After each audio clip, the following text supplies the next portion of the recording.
Hello everyone, I'm Navdeep and you are watching Swanky Private Classes।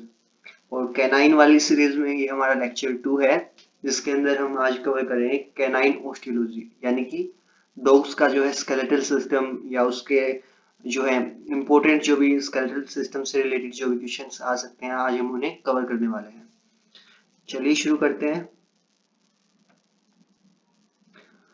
So total number of bones in dogs are 291। बाकी इस जो है breed to breed very करता रहता है, पर जो ऑफिशियली या मतलब स्टैंडर्ड जो नंबर हम मानेंगे वो है 291। वेरी क्यों करता है ब्रीड टू ब्रीड? क्योंकि टेल की लेंथ अलग अलग होती रहती है, किसी के अंदर जो है ड्यूक्लास जो है प्रेजेंट होंगे, किसी के अंदर जो है किसी ब्रीड के अंदर जो है ड्यूक्लास प्रेजेंट नहीं होंगे। तो उस सब को लेकर ये वेरिएबल चीजें हमें देखने को मिलती हैं, पर जो है स्टैंडर्ड हम मान के चलेंगे इसको 291, 291। चलिए देखते हैं अभी वर्टिब्रल फॉर्मूला क्या होता है डॉग्स के अंदर। तो C7, T13, L7, S3 and कोक्सीजियल और कोडल वर्टिब्रा 22, 23। यानी कि सर्वाइकल जो वर्टिब्रा है वो 7 इन नंबर होते हैं, जो कि सब मैमल्स के अंदर 7 ही होते हैं। इसके अलावा थोरैकिक वर्टिब्रा जो है, जो कि हमारी चेस्ट की रूफ बनाते हैं, वो 13 इन नंबर होते हैं। लंबर जो है, जो हमारा लोइन पोर्शन जो बनता है, जो कि लंबर बोन से जो है लोइन पोर्शन जो बनता है, वो 7 जो लंबर वर्टिब्रा है उनसे मिलकर बना होता है। जबकि काऊ और हॉर्सेस के अंदर ये 16 नंबर होता है। लंबर या लोइन वाला पोर्शन कौन सा होता है? जो अपना रिबकेज के बाद और जो अपना पेल्विक गर्डल है उससे पहले इन दोनों के बीच में जो खाली जगह बच जाती है, यानी कि इन दोनों के बीच में जो जगह बच जाती है, उस पोर्शन को हम लोइन बोलते हैं। इसके बाद जो सैक्रम है, सैक्रल जो वर्टिब्रा है, वो फ्यूज होके जो है सैक्रम बनाते हैं, जो कि 3 इन नंबर होता है। 3 सैक्रल वर्टिब्रा जो है प्रेजेंट होते हैं डॉग्स के अंदर। कोक्सीजियल हमने देख ही लिया, 22, 23। सैक्रल जो है काऊ के अंदर सैक्रल वर्टिब्रा जो है 5 इन नंबर होता है। तो यही था। इसके लिए कई लोग ये ऐसी वाली ट्रिक भी देखते हैं। बाकी छोड़िए, ट्रिक छोड़िए, आपको ये वैसे ही याद होंगे। इसके बाद देखते हैं जो है रिब्स के बारे में। तो 13 pairs of ribs are present, क्योंकि 13 जो थोरैकिक वर्टिब्रा है, तो उसके ही जैसे जो है 13 पेयर्स ऑफ रिब्स, 13 जोड़ी यानी कि 26 जो है इसके अंदर हमें रिब्स देखने को मिलेंगे। उसके अंदर first 9 pairs of the ribs are called as sternal ribs और ड्रू रिब्स, क्योंकि ये जो है डायरेक्टली स्टर्नम से अटैच होती हैं। जैसे ये है, ये यहाँ तक जो है डायरेक्टली स्टर्नम के साथ अटैच नहीं, इसलिए क्या बोलते हैं स्टर्नल रिब्स या फिर ड्रू रिब्स हम इन्हें बोलते हैं। पहली 9 पेयर्स जो है स्टर्नल रिब्स होती हैं। उसके बाद अगली 3 पेयर्स नंबर 10 to 12 जो है वो डायरेक्टली स्टर्नम के साथ अटैच नहीं होते हैं। देखिए जैसे कि ये वाला वर्टिब्रा है, सॉरी ये वाली जो रिब है, ये डायरेक्टली अटैच नहीं है, तो इसे क्या बोलेंगे हम? ये कोस्टल आर्क से अटैच है, तो इसे हम क्या बोलते हैं? एक्सटर्नल और false ribs. So number 10, 11 and 12, these three are external pair of ribs. इसके बाद जो लास्ट पेयर है, 13th जो पेयर है, वो फ्लोटिंग है, यानी कि वो कहीं किसी से भी जो है अटैच नहीं है, डायरेक्टली ऐसी फ्रीली हैंग करती है, फ्रीली जो है फ्लोट करती है, इसलिए जो 13th है उसे हम क्या बोलते हैं?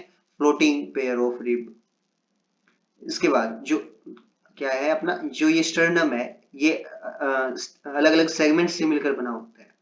कितने सेगमेंट होते हैं? 8 सेगमेंट है, और उन 8 जो सेगमेंट्स है उन्हें क्या बोलते हैं? स्टर्नम।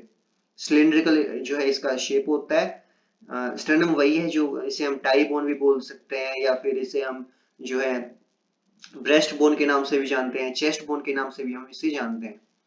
तो वेंट्रल पोर्शन में जो ये बीच में जो अपना बोन होता है उसे हम स्टर्नम बोलते हैं, जो कि 8 जो स्टर्नम है उनसे मिलकर बना होता है। जबकि घोड़े और गाय, इनके अंदर जो है ये 7 स्टर्नम से मिलकर बना होता है, और पिग के अंदर जो है 6 जो स्टर्नम है उनसे मिलकर ये जो बना होता है स्टर्नम अपना। इसके बाद चलते हैं आगे स्कल पर। स्कल क्या होता है? खोपड़ी। फेशियल बोन्स और क्रेनियल बोन्स से मिलकर जो है अपना स्कल बनता है। तो स्कल के शेप के हिसाब से हमने इसको 3 तरीके की जो है शेप के हिसाब से इसको क्लासिफाई कर रखा है। पहला है डोलिकोसेफेलिक। सबसे पहले देखते हैं सिफेलिक। सिफेलिक वर्ड जहां भी आएगा उसका मतलब है रिलेटेड टू हेड और क्रेनियम और ब्रेन। तो सिफेलिक जहां भी वर्ड आएगा या तो वो दिमाग से संबंधित है या फिर हेड से संबंधित है या फिर अपना जो है क्रेनियल जो क्रेनियम है उससे जो है संबंधित है। तो डोलिकोसेफेलिक वो ब्रीड्स होती हैं जिनका जो फेस है या जो हेड है वो काफी लंबा होता है, जैसे कि ये एक जो है ग्रे हाउंड यहाँ पर दिखाई दे रहा है हमें, जिसका जो चेहरा है काफी ज्यादा लंबा है। तो लॉन्ग एडिड या इधर जो है अपना डोबरमैन है, तो डोबरमैन और ग्रे हाउंड इसके एग्जाम्पल हो गए हैं डोलिकोसेफेलिक जो जिनका जो है स्कल शेप होता है।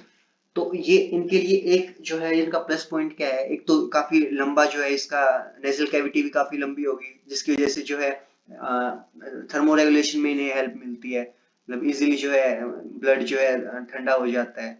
इसके अलावा ये जो है काफी नेजल कैविटी काफी लंबी है, तो जो है इनका ओल्फैक्शन जो ओल्फैक्शन रिसेप्टर है यानी कि सूंघने की जो इनकी शक्ति है वो भी कंपैरेटिवली काफी ज्यादा होती है। इसके अलावा इनके इस यूनिक जो है फेशियल स्ट्रक्चर की वजह से इनकी जो आईज है उनका जो विजन वाला जो एंगल होता है यानी कि क्या बोल सकते हैं इसे हम, जो विजन है इनका काफी लंबे एंगल तक देख सकते हैं ये जैसे कि 270 टू 290 तक के एंगल तक का इनका विजन हो सकता है। तो ये इनकी एक खास बात है, एंगल ऑफ विजन इनका काफी चौड़ा होता है, 270 या 290 तक ये जा सकता है। तो ये एक इन जो है अपनी डोलिकोसेफेलिक डॉग ब्रीड्स की ये खास बात है। पर इसके साथ ही एक इनके पास जो है अपना लिमिटेशन भी है जो डोलिकोसेफेलिक या डिसएडवांटेज बोल सकते हैं, इनके अंदर जो नेजल इन्फेक्शन है वो ज्यादातर हमें देखने को मिलता है। इसके बाद आते हैं मीजोसेफेलिक। सेफेलिक मतलब हेड और मीजो यानी कि मीडियम जो है शेप होगा इनके हेड का। तो मीडियम एडिड ये जो है होते हैं, तो इनके चेहरा भी मतलब काफी ज्यादा लंबा नहीं होता ना ही बिल्कुल छोटा होता है, तो ये मीडियम हेडेड होते हैं। एग्जाम्पल इनके जैसे लेब्राडोर हो गए, बीगल हो गया, गोल्डन रिट्रीवर हो गया, तो ये जैसे अपना लेब्राडोर है। इधर जो है जीएसटी जर्मन शेफर्ड डॉग है। इसके बाद देखते हैं जो थर्ड शेप है वो है ब्रैकिसेफेलिक। तो ब्रैकी जहां भी वर्ड आएगा उसका मतलब है शॉर्ट, और सिफेलिक मतलब हेड, तो शॉर्ट हेडेड जो है ये होते हैं। इनके अंदर जो है अपना ये मजल जो है, मजल नहीं जो ये स्नोट है, ये आगे का जो हिस्सा होता है जिसे हम स्नोट बोलते हैं, वो बिल्कुल ही छोटा होता है। जैसे कि ये पग है, पग के अंदर बिल्कुल छोटा आप देखेंगे, और दूसरा जैसे ये बॉक्सर है इनके अंदर बिल्कुल छोटा। तो इसका एग्जाम्पल क्या हो गए, पग, बुलडॉग, बॉक्सर। तो ये जो इनका बिल्कुल छोटा है इस जो है चेहरा है या फिर स्नोट बिल्कुल ही छोटा होता है, तो इसकी वजह से काफी ज्यादा इनको परेशानियां देखने को मिलती हैं। रेस्पिरेशन में भी हेल्प नहीं मिलती इजीली, ये अच्छे से जो है पेंटिंग भी नहीं कर पाते, तो थर्मो रेगुलेशन भी नहीं हो पाता, हीट स्ट्रोक के जो है इनके अंदर जो चांसेस जो बढ़ जाते हैं। इसके साथ ही इनकी जो आईज है वो भी थोड़ी बाहर की तरफ उभरी हुई होती हैं, आईज भी जो है इनकी बल्ज आउट होती हैं। तो शॉर्ट एडिड पग, बुलडॉग ये इनके एग्जांपल हो गए। दे दीज जो ये जो ब्रीड्स हैं या ब्रैकिसेफेलिक जो ब्रीड्स होंगी वो जो है ज्यादा प्रोन होगी, ज्यादा जो है सस्पेक्टेड होंगी किसके लिए, ब्रैकिसेफेलिक ऑब्स्ट्रक्टिव एयरवे सिंड्रोम के लिए। तो इनका जो एयरवे है वो काफी मतलब एक इनके जो नोस्ट्रिल्स हैं वो भी काफी ज्यादा नैरो होते हैं, तो इन्हें जो है रेस्पिरेशन रिलेटेड जो इश्यूज आते हैं, रेस्पिरेशन डिस्ट्रेस इनके अंदर जो है देखने को मिलता है। बाकी हमने ब्रैकिसेफेलिक के बारे में एक अलग से वीडियो बना रखा है, शॉर्ट वीडियो है, आप चैनल पर जाके उसे भी देख सकते हैं। अब चलते हैं आगे। अभी तक हमने कर लिया है अपना जो है अ, अभी तक हमने क्या क्या कर लिया है, वर्टेब्रल कॉलम कर लिया, रिबकेज कर लिया, स्टर्नम कर लिया, स्कल का शेप समझ लिया। अब स्कल के अंदर कुछ इंपॉर्टेंट जो फैक्ट्स हैं जो डायरेक्टली एग्जाम में पूछे जा सकते हैं, हम उन्हें कवर करते हैं। तो सबसे पहले देखते हैं ऑर्बिट। ऑर्बिट क्या होता है, ये आई सॉकेट जिसे हम बोल सकते हैं, जिसके अंदर हमारी आंखें जो है प्रेजेंट होती है, या एनिमल्स की जो है आंखें जिसके अंदर प्रेजेंट होती है। तो कैनाइंस के अंदर या डॉग्स के अंदर जो है एक जो इंपॉर्टेंट चीज देखने को मिलती है वो ये है कि इनके अंदर जो है ये ऑर्बिट है ये पूरी तरीके से कंप्लीट नहीं होती, इनकम्प्लीट होती है। यानी कि यहाँ से जैसे यहाँ पर आप देख पा रहे होंगे, मतलब पूरी तरीके से गोल राउंडेड नहीं है, कंप्लीट नहीं है, यहाँ पर खाली जगह देखने को मिलेगी। तो इनकम्प्लीट बोनी ऑर्बिट इसके अंदर देखने को मिलती है। इसके अलावा the bony ring is open and it is closed by orbital ligament, और इसे क्लोज कौन करता है, इसे क्लोज करता है ऑर्बिटल लिगामेंट। तो यहाँ आप देख भी पा रहे होगे यहाँ से क्या होता है, यहाँ पर क्या प्रेजेंट होता है, ऑर्बिटल लिगामेंट।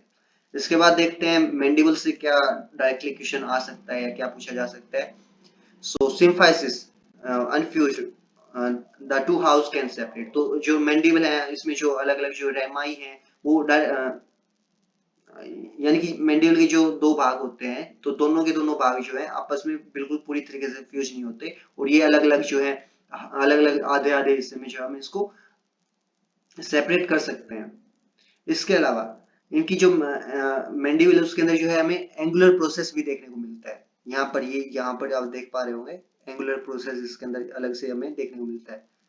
ये आप देख पा रहे हो। ओके, यहाँ हमारे पास एक अलग और डायग्राम है, इसके अंदर और भी ज्यादा इजीली देखने को मिल सकता है आपको। ये है अपना एंगुलर जो है प्रोसेस। तो डॉग्स के अंदर या कार्निवोर्स के अंदर एक यूनिक चीज होती है कि इनके अंदर जो है angular process, A hook like process at the back angle is present. Hook like process at back angle is present, जिसे हम एंगुलर प्रोसेस बोलते हैं। इसके अलावा डॉग्स के अंदर जो है मेसेंट्रिक फोसा, यहाँ आप देख पा रहे होंगे, यहाँ भी है जो मेसेंट्रिक फोसा है, या यहाँ पर जो है मेसेंट्रिक फोसा है, वो काफी गहरा होता है। फोसा होता है क्या है, एक तरीके से धसाव होता है, यानी कि डिप्रेशन होता है एक। डिप्रेशन किस लिए होता है, ताकि वहां पर जो है मसल्स जो है अटैच हो सके। तो डॉग्स के अंदर या कैनाइन्स के अंदर जो है मेसेंट्रिक फोसा काफी गहरा देखने को मिलता है। और यहाँ पर कौन सी मसल अटैच होगी, धसाव है तो कोई मसल जरूर अटैच होगी यहाँ पर। तो उस मसल का क्या नाम है, मैसेटर मसल, जिसे हम ये जो है मेन जो मसल है मैस्टिकेशन में जो काम आती है, मैसेटर मसल, तो वो इसके अंदर जो है प्रेजेंट होगी, मैसेटर मसल, जो कि मैस्टिकेशन में हेल्प करती है। इसके अलावा मैंडिबल के अंदर मेंटल फोरामेंट्स भी देखने को मिलते हैं, ये भी पूछा जा सकता है। बाकी तो आपने कॉमन जो अपनी ऑस्टियोलॉजी है उसके अंदर बाकी ब्रीड्स जो है कैटल वगैरह के बारे में पढ़ेंगे, वैसी चीजें हैं। इसके अलावा अभी तक हमने जो है एक्सियल स्केलेटन के काफी जो भी इंपॉर्टेंट पॉइंट्स हो सकते थे वो सारे कवर किए हैं। अब देखते हैं अपन अपेंडिकुलर स्केलेटन को। अपेंडिकुलर स्केलेटन में भी हम जो है सबसे पहले जो है फोर लिम्ब कवर करने वाले हैं। तो जो क्लेविकल जो बोन है, जिसे हम कॉलर भी बोन भी बोल सकते हैं, वो डॉग्स के अंदर काफी ज्यादा रूडिमेंट्री होती है या फिर एब्सेंट ही होती है। जो क्लेविकल बोन होती है वो या तो रूडिमेंट्री होगी या एब्सेंट ही होगी। स्ट्रक्चर क्या होगा, small floating flake of bone in the brachiocephalic muscle, यानी कि ये जो ऊपर जो अपनी चेस्ट के ऊपर से और हाथों की तरफ जो मसल होती है, इस मसल के अंदर जो है ये प्रेजेंट होगी डॉग्स के अंदर। और काफी छोटा और रूडिमेंट्री जो है ये देखने को मिलेगा हमें। क्या कहाँ हेल्प करती है ये, तो डॉग्स बिल्कुल ही काफी नैरो एरिया से या टाइट स्पेसेस से भी जो है अंदर स्क्वीज आउट कर जाते हैं, निकल जाते हैं काफी नैरो एरिया से भी, तो उसमें ये जो है हेल्प करती है, allows the dog to stride longer and squeeze through the tight spaces। तो इसका ना होना या इसका रूडिमेंट्री होना इसको इनको जो है टाइट स्पेसेस से भी निकलने में जो है हेल्प करता है। इसके बाद आते हैं स्कैपुला पर। स्कैपुला या जिसे हम शोल्डर ब्लेड बोल सकते हैं, जो कि एक ट्रायंगुलर जो है बोन है। तो स्कैपुला से एक क्वेश्चन ये बन सकता है कि इनके अंदर जो है सुप्रास्पाइनस और इंफ्रास्पाइनस फोसा है, उसकी रेशियो है 1:1। इसके साथ ही जो है डॉग्स के अंदर एक्रोमियन प्रोसेस प्रेजेंट होती है, जबकि हॉर्सेस के अंदर जो है एक्रोमियन प्रोसेस एब्सेंट होती है। स्कैपुला के बाद क्या आता है, स्कैपुला ट्रायंगुलर बोन है, ये हो गया अपना। इसके बाद जो है इसके साथ जो जॉइंट बनाता है, जैसे कि अपनी स्कैपुला है, इसके अंदर यहाँ इसका जो है ग्लेनोइड जो है कैविटी हम देखने को मिलेगी। इसके साथ अटैच होता है अपना ह्यूमरस, ह्यूमरस का जो है हेड इसके साथ जो है अटैच होता है। तो ह्यूमरस जो बोन है उससे इंपॉर्टेंट सवाल क्या आ सकता है कि जो ह्यूमरस के अंदर जो है सुप्राट्रोक्लियर फोरामेन हमें देखने को मिलता है, a hole at the distal end और अबव द एल्बो जॉइंट। तो डिस्टल ह्यूमरस का डिस्टल यानी कि बॉडी से दूर वाला जो एंड होगा उसके ऊपर हमें क्या देखने को मिलता है, सुप्राट्रोक्लियर फोरामेन। यहाँ आप देख भी पा रहे हो ये ह्यूमरस है एक डॉग की, और इसके अंदर जो है यहाँ पर एक छेद दिखाई दे रहा है, फोरामेन जो है दिखाई दे रहा है। तो ये अपना है सुप्राट्रोक्लियर फोरामेन। ये एक यूनिक जो है चीज है डॉग के अंदर, या यूनिक जो है एक कैरेक्टरिस्टिक है ह्यूमरस के अंदर। तो डायरेक्टली इससे सवाल आ सकता है कि सुप्राट्रोक्लियर फोरामेन किस स्पीशीज के अंदर देखने को मिलता है।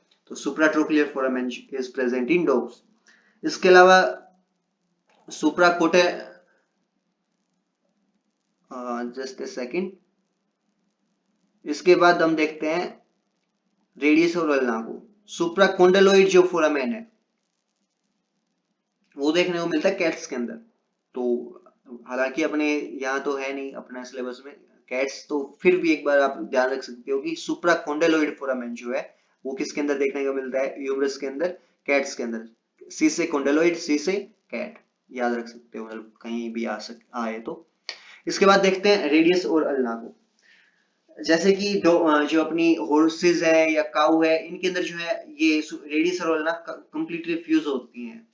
पर अपने डॉग्स हैं उनके अंदर जो है ये सेपरेट बोन्स होती हैं, टोटली जो है ये फ्यूज नहीं होती हैं, सेपरेट बोन्स जो है ये प्रेजेंट होती हैं। Movement allow limited pronation and सुप्रीनेशन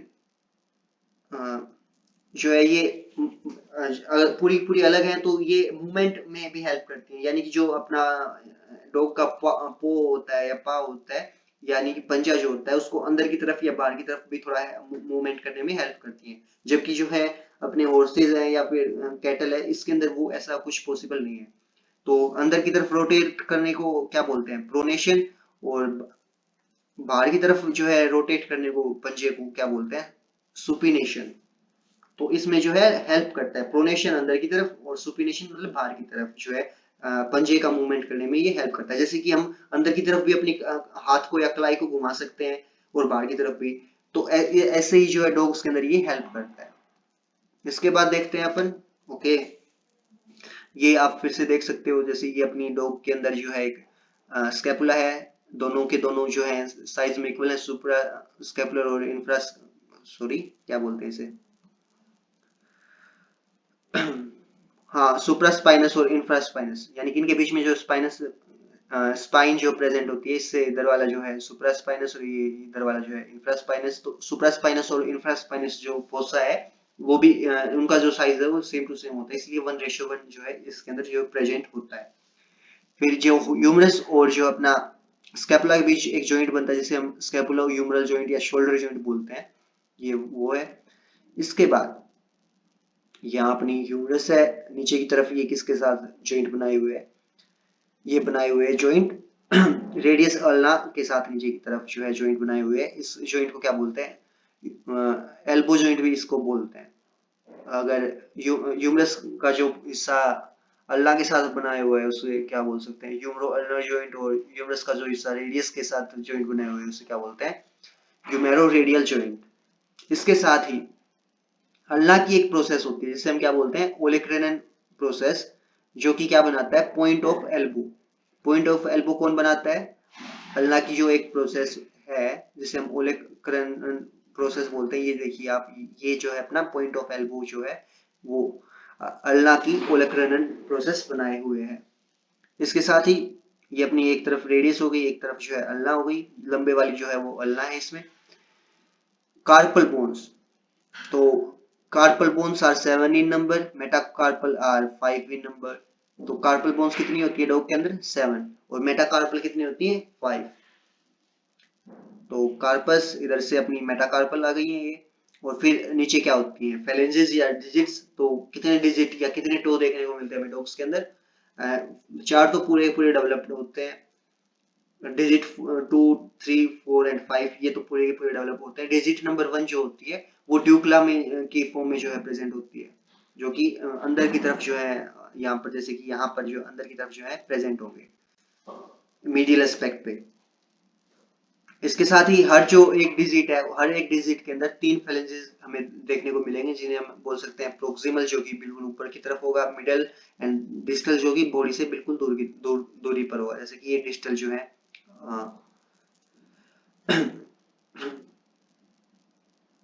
ये नीचे वाले जो बिल्कुल दूर की तरफ है, ये हैं जो है अपने डिस्टल फेरेंसेस।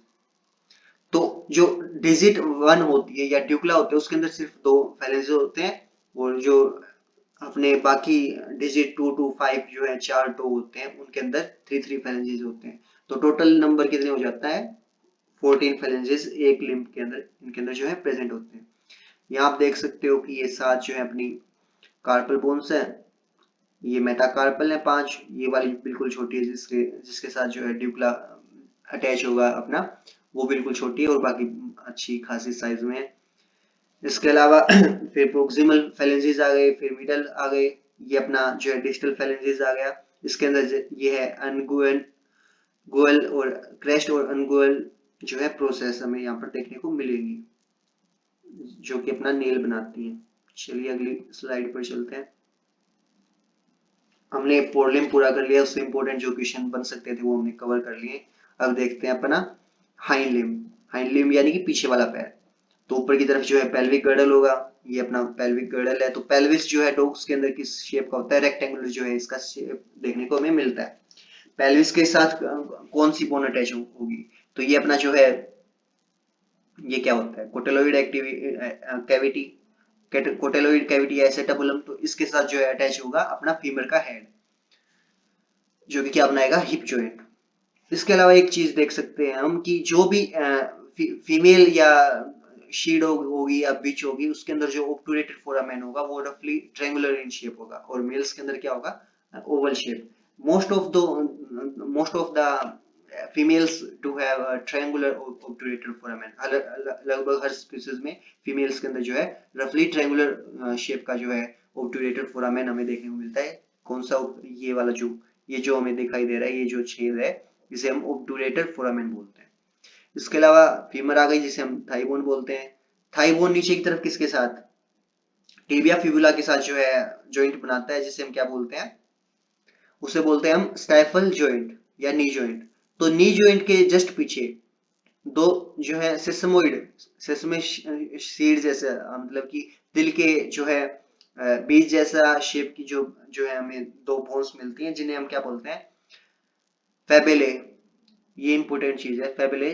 जो है दो सेसमोइड बोन्स प्रेजेंट होती है just behind the stifle joint. यहाँ आप इसके अंदर देख भी पा रहे हो, ये एक एक्सरे है स्टाइफल जॉइंट का, तो इसके अंदर आप देख पा रहे होगे कि अपनी जो है फेबेले जो है प्रेजेंट है। कौन सी मसल टेंडन के अंदर ये प्रेजेंट होगी, गैस्ट्रोनेमियस मसल टेंडन के अंदर जो है ये सिस्मोइड बोन्स जो है प्रेजेंट होंगी, और जो कि हमें एक्सरे पर हमें अच्छे से दिखाई दे सकती हैं। फीमर जो है डॉग के अंदर जो फीमर है उसके अंदर जो है थर्ड ट्रोकेंटर जो है वो एब्सेंट होगा, जबकि जो हॉर्स होते हैं उनके अंदर जो है थर्ड ट्रोकेंटर जो वो है प्रेजेंट होता है। इसके बाद लक्सेटिंग पटेला। तो इसमें एक वर्ड आया लक्सेटिंग, एक वर्ड होता है सर्जरी में आप लोगों ने पढ़ा भी होगा लक्सेशन। तो लक्सेशन होता क्या है, कोई भी बोन अपने जॉइंट से जो भी जॉइंट जॉइंट में जो भी वो इनका जो है अपनी पोजीशन होती है उस पोजीशन को छोड़कर किधर इधर उधर हो जाती है, उस बोन को क्या मतलब उस कंडीशन को क्या बोलते हैं लक्सेशन। यानी कि एक बोन अपनी जो पोजीशन है उसे छोड़ के इधर उधर चली जाए उसे बोलते हैं लक्सेशन। तो पटेला का जो लक्सेशन है वो हमें कॉमनली टॉय ब्रीड्स के अंदर जो है देखने को मिलता है। ये छोटे जो डॉग ब्रीड्स होते हैं जिन्हें हम कंपेनियनशिप के लिए रखते हैं, जैसे कि अपना पूडल हो गया, योर्की हो गया, इनके अंदर जो है हमें लक्सेशन जो है पटेला का देखने को मिलता है। A common condition in toy breeds where the kneecap pops out of the groove। Okay। इसके बाद चलते हैं टिबिया फिबुला पर। टिबिया फिबुला पूरी पूरी अलग अलग जो है बोन्स होती हैं, पूरी पूरी डेवलप्ड होती हैं। अनलाइक अदर स्पीसीज जैसे कि जो है रूमिनेंट्स में या फिर कैटल या हॉर्सेस के अंदर जो है ये काफी रूडिमेंट्री फॉर्म में मिलते हैं। पूरी तरह से जो है फिबुला बोन है वो डेवलप नहीं हो रखी होती, पर जो अपने डॉग्स हैं उनके अंदर ये फुल्ली डेवलप होती है फिबुला बोन। इसके बाद देखते हैं टार्सल्स, जो कि होक जॉइंट बनाते हैं। टार्सल्स ऊपर की तरफ जो है टिबिया फिबुला होगा और नीचे की तरफ जो है मेटा टार्सल होंगे, जो कि क्या बनाते हैं हुक जॉइंट। तो इसके अंदर भी जो है 7 बोन्स प्रेजेंट होती है। डायरेक्टली पूछा जा सकता है कि कितनी जो है बोन्स प्रेजेंट होंगी डॉग के अंदर, तो 7 टार्सल बोन्स प्रेजेंट होती है। इसमें से भी जो है अपना फिबुलर टार्सल है वो पॉइंट ऑफ हुक बनाएगा, जिसका दूसरा नाम हम क्या बोल देते हैं ट्यूबर कैल्किस के नाम से भी उसे हम जानते हैं। चलिए आगे चलते हैं। बाकी नीचे वाला मेटाकार्पल और वो सब चीजें वैसी ही रहेंगी। और जो है अपना ड्यूकला है वो डिपेंड करेगा, मोस्टली जो स्पीसीज है उनके अंदर नहीं होता है। कुछ स्पीसीज जो हमने पिछली वीडियो में भी बात की थी, उन स्पीसीज के अंदर जो है ड्यूकला प्रेजेंट होगा। तो उसी तरीके से जो फेलेंजीज और डिजिट्स जो है वो होंगी। इसके बाद अपनी जो सबसे इम्पोर्टेंट चीज आ गई है विसरल बोन या स्प्लैंकिक स्केलेटन यानी कि स्प्लैंकनोलॉजी किसे बोलते हैं, स्प्लैंकनोलॉजी किसे बोलते हैं, स्टडी ऑफ विसरल ऑर्गन्स। तो विसरल ऑर्गन्स के अंदर जो स्केलेटन होगा उसे क्या बोलेंगे हम, स्प्लैंकिक स्केलेटन। तो डॉग्स के अंदर क्या होता है, हमें ओस पेनिस, जो पेनिस के अंदर एक बोन मिलती है जिसका जिसे हम क्या बोलते हैं, ओस पेनिस। इसका दूसरा क्या नाम होता है, बैकुलम। भी इस बैकुलम नाम से भी इसे को हम जानते हैं। Location with in the penis of male dog. Shape इसका क्या होता है, ये जो है वेंट्रली ग्रूव्ड होता है, मतलब कि अंदर की तरफ थोड़ा सा नाली टाइप का एरिया जो हमें इसके अंदर देखने को मिला है। ग्रूव का मतलब क्या होता है, एक तरीके से नाली टाइप ही समझ सकते हो, मतलब थोड़ा सा अपने को ऊपर से नीचे तक पूरे पूरे में एक धसाव सा या ग्रूव सा जो है एक तरीके से हमें देखने को मिलेगा, जिसके अंदर क्या प्रेजेंट होगा, यूरेथ्रा। वेंट्रल क्या होता है, जैसे ये अपना जो है कोई भी एनिमल है, इसकी पीठ की तरफ वाला हिस्सा क्या बोले होगा, वो उसे बोलेंगे हम डोर्सल एरिया। और जो नीचे की तरफ जो पेट की तरफ जो हिस्सा होगा उसे क्या बोलेंगे, वेंट्रल एरिया। तो ऐसे ही जो ऊपर की तरफ वाला हिस्सा होगा उसे क्या बोलेंगे हम, ये क्या है इसका डोर्सल एरिया, और ये क्या है वेंट्रल एरिया। तो वेंट्रल एरिया का इसका जैसे हमने क्रॉस सेक्शन इधर से बीच से काट के इधर जो है अपना एक व्यू दिखाया है, तो इसके अंदर यहाँ क्या दिखाई दे रहा है हमें, ये हमें जो है ग्रूव दिखाई दे रहा है, जिसके अंदर से क्या पास होता है, यूरेथ्रा पास होता है। यूरेथ्रल जो हमें ग्रूव दिखाई दे रहा है वो पेनिस के अंदर। क्लिनिकल रेलेवेंस क्या है इसका, कि कहाँ पर ये जो है बीमारियां या कोई जो है मेन चीज करवाता है। तो इसके अंदर जो है स्टोन्स यानी कि यूरेथ्रल कैल्कुलाई जो है आके फंस सकती है, क्योंकि काफी एक नैरो साइज है, तो इसके अंदर निकलने की कोशिश करेगी तो फंस भी सकती है। तो ब्लॉकेज जो है ये कर देगी। The groove is common site for urethral कैल्कुलाई और स्टोन ब्लॉकेज। तो स्टोन्स के लिए या यूरेथ्रल कैल्कुलाई के लिए जो है ये एक तरीके से ब्लॉकेज का काम करती है, क्योंकि अगर बोन नहीं होती तो इजीली थोड़ा सा साइज बढ़ भी जाता है यूरेथ्रा का, पर यहाँ पर तो बोन है तो ब्लॉक हो जाएगा। डॉग्स के अंदर भी ना, सॉरी, कैट्स के अंदर भी हमें एक छोटा सा ओस पेनिस जो है बोन हमें देखने को मिलती है, जबकि काऊ के अंदर क्या हमें देखने को मिलता है, हार्ट के अंदर ओस कॉर्डिस। तो ये तो वैसे ही बता रखा है, याद भी होना चाहिए। इसके अलावा जो बीच होती है अपनी उसके अंदर क्या प्रेजेंट होता है, ओस क्लिटोरिडिस। क्लिटोरिस क्या होता है, होमोलॉग होता है फीमेल के अंदर भी, जो जिस टिश्यू से जो है मेल के अंदर पेनिस बना होता है उसी टिश्यू से ये एक छोटा सा स्ट्रक्चर हमें देखने को मिलता है फीमेल के रिप्रोडक्टिव ट्रैक के अंदर, जिसे हम क्या बोलते हैं, ओस क्लिटोरिडिस। तो सेम ही उससे बना है, टिश्यू से बना है, तो ये इसके अंदर भी कई बार हमें छोटी सी बोन देखने को मिल सकती है। तो जैसे कि रेडियोग्राफ या एक्सरे है, तो उसके अंदर हमें यहाँ पर देखने को मिल रहा है क्या, क्लिटोरिस के अंदर जो है एक बोन देखने को मिल रही है जिसे हम क्या बोलेंगे, os clitoridis. Small bone sometimes found in clitoris of female dogs. तो ये था अपना मोस्ट ऑफ द चीजें हमने कवर कर ली हैं ऑस्टियोलॉजी की। इसके अलावा ये चीजें और देख सकते हैं हम, स्टाइफल जो जॉइंट होता है उसके अंदर क्या होता है, मेनिस्कस प्रेजेंट होता है। मेनिस्कस किस तरीके क्या होता है, एक तरीके से ये एक तरीके से जैसे दो बोन्स हैं, दो बोन्स के बीच में या इसके आसपास जो है शोक एब्जॉर्प्शन का काम करेगा, एक तरीके से पैड की तरह काम करेगा, एक तरीके से पीलो की तरह ये जो है काम करेगा। तो शोक एब्जॉर्प्शन से बचाएगा ये इन्हें। और इसके साथ ही जो है स्टाइफल जॉइंट के अंदर क्या मिलता है हमें, क्रूशिएट लिगामेंट्स जो है प्रेजेंट होते हैं। cranial cruciate ligament rupture in most of the dog injuries in sorry, cranial cruciate ligament rupture is common in the injuries in the dog। तो डॉग्स के अंदर जो है इंजरी होती है तो उसमें हमें कॉमनली कौन सा जो है रप्चर, कौन सा लिगामेंट रप्चर होता है, क्रेनियल क्रूशिएट लिगामेंट जो हमें नॉर्मली रप्चर हुआ हुआ देखने को मिलता है। इसके साथ ही जो हिप जॉइंट है उसके अंदर एक लिगामेंट प्रेजेंट होता है जिसका क्या नाम होता है, लिगामेंटम टेरेस, या जिसे हम राउंड लिगामेंट भी बोल देते हैं, जो कि फीमर के हेयर को एसेटबुलम के साथ जो है अटैच करके रखता है। तो ये था अपना ऑस्टियोलॉजी। आई गेस हमने मोस्ट ऑफ द इम्पोर्टेंट जो चीजें थी वो कवर कर ली है। अगर कुछ और भी हमें बाद में मिलेगा तो हम आगे वाले सीरीज में हम ऐड करवा देंगे। चलिए, stay connected with Swanky Private Classes and we'll meet you in next class. Bye.